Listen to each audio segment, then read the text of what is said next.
Maddox Kironan, c'est un roi lié à la magie du feu dont le royaume est au bord de l'effondrement. Pour sauver son peuple, il doit alors accepter un mariage politique avec Jory, une princesse envoyée elle aussi pour protéger son royaume qui commence dangereusement à perdre de sa magie. Sauf qu'au même moment, Asher, ancien noble devenu assassin professionnel, accessoirement meilleur ami de Jory, accepte une mission extrêmement bien payée sans savoir que ses futures cibles sont justement les deux futurs mariés. Plus l'histoire avance, plus les alliances deviennent floues, les tensions montent et plus le livre joue avec quelque chose que je pensais sincèrement détester, le triangle amoureux. Alors tout ça, après la lecture, qu'est-ce qu'on en pense ? Aujourd'hui, on se retrouve pour un nouvel avis lecture et je vais vous parler d'un livre que je viens tout juste de finir, qui est celui-ci, écrit par Brigitte Kemmerer, traduit de l'anglais par Lila Nord et publié donc chez Rajo sous le label New Adult. Déjà au niveau du contexte, avant cette lecture, j'étais déjà assez convaincue donc par la plume de l'autrice, puisque j'avais notamment adoré Défier la nuit, que j'avais trouvé très addictif, vraiment très intéressant, j'avais vraiment adoré cette lecture. J'ai pas encore lu la suite de la saga puisque je l'ai pas encore acheté, mais celui-ci est arrivé dans ma boîte aux lettres et j'avais vraiment très hâte de le découvrir, avec un point de vigilance, c'est que Défier la nuit, on était sur une lecture qui était young adulte et là on passe sur du new adulte. Donc potentiellement la promesse d'un récit un peu plus mature, des fois plus explicite, mais en tout cas pas mal d'attentes autour de cette lecture. Par contre, ce qui me faisait peur, je vais pas vous mentir, c'est le Warrior Princess Assassin qui annonce un triangle amoureux entre le guerrier, la princesse et l'assassin. Pour moi, le triangle amoureux de base, c'est quelque chose de rédhibitoire. Quand on m'annonce cette trope, j'ai tendance à pas y aller parce que j'ai eu de mauvaises expériences et on est sur des clichés que j'ai du mal à apprécier avec deux hommes qui se battent pour la même femme. Au final, elle va toujours choisir celui qui est pas forcément le bon choix pour elle, laisser de côté celui qui aurait été le choix le plus évident et à chaque fois, je suis vraiment très frustrée en fait dans ce genre de récit. Tout ça pour vous poser un contexte et vous dire que j'avais donc des attentes particulièrement élevées pour cette lecture. Et quand je vous dis attentes élevées, c'est vraiment des attentes très très élevées. C'est vraiment très positif, j'adore ce livre. Je dirais pas que je l'ai préféré à Défier la nuit, peut-être les deux sur un pied d'égalité, mais vraiment ça a été une lecture incroyable, mais qui n'a pas plu à beaucoup de personnes et je pense savoir pourquoi. Pour moi déjà, la question ici, c'est comment j'ai réussi à apprécier un triangle amoureux trope que je pensais détester. Je pense que la réponse, elle est assez simple, c'est que pour moi, il est exécuté de la bonne façon et peut-être de ce que j'attends d'un bon triangle amoureux. Je nuance parce que c'est pas ce que j'attends vraiment sur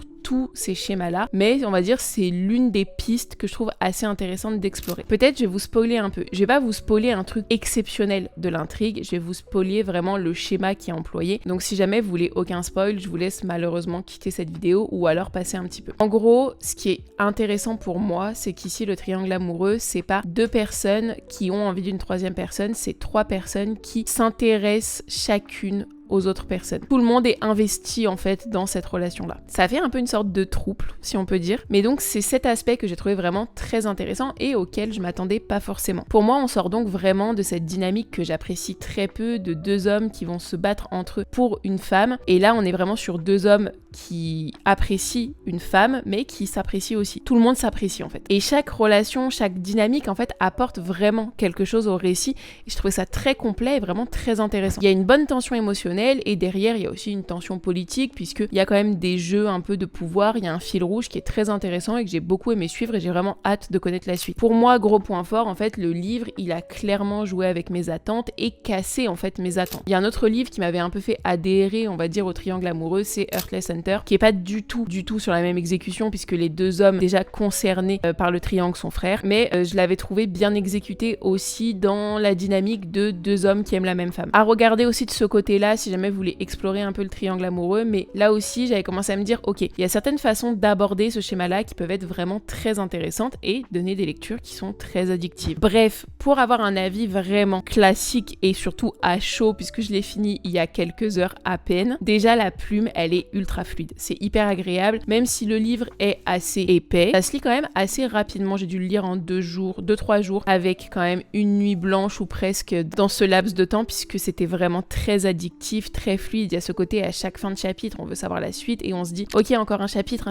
et puis il est 5h30 du matin en fait. Mais il y a vraiment ce besoin constant de connaître la suite, mais pour moi le rythme il est ultra efficace et c'est vraiment ce que j'attends en fait d'une romantaisie. C'est vraiment le type de romantaisie que j'adore, donc je suis vraiment trop contente de cette lecture qui a été à la hauteur de mes attentes sur tous les points de vue. Petit point de nuance avant que j'oublie de vous le mentionner, il y a peut-être moi juste un petit truc qui m'a mis un peu mal à l'aise. Je sais pas si c'est ma perception ou si c'est vraiment le livre qui a cette énergie-là, mais j'ai pas non plus été vraiment très emballée à chaque fois par la dynamique un peu de domination dans les relations. Le personnage donc de Ki, Maddox Kironan, surnommé Ki, des fois j'ai pas aimé son approche. Même si je l'aime bien, il y a 2-3 trucs qui m'ont mis un peu mal à l'aise chez lui. Je sais pas comment l'expliquer, je sais pas si c'est ma perception, mais bon, voilà, vous avez l'information. Moi aujourd'hui sur cette lecture, je voulais revenir sur quelques critiques que j'ai vues à ce sujet et qui sont tout à fait légitimes. Moi je l'ai pas vécu de la même façon que ces personnes-là. Et en gros, il y a beaucoup de personnes qui ont pointé donc le smut dans ce livre. J'ai vu des choses dire « Ah, elle sait pas faire du smut, on a juste ajouté pour faire vendre, le smut il est pas bien fait, le smut il est choquant, le smut il apporte rien. Je suis pas du tout d'accord avec ça. Vraiment, je suis pas du tout d'accord avec ça parce que je trouve que moi j'ai pas trouvé ça trop en fait. Quand j'ai vu ces critiques, je me suis dit bon bah on va être sur un livre qui va être ultra smutty et peut-être que ça va me déranger. Au final, pas tant, il y a pas tant de scènes que ça. Ça découle vraiment de tout le livre en fait et c'est logique avec tout ce qui nous est proposé avant en fait dans l'évolution des personnages. Ce que je pense, mon avis, il est assez précis là-dessus, mais on est sur quelque chose qui est pas habituel. Par rapport à tout ce que je vous ai dit avant en fait,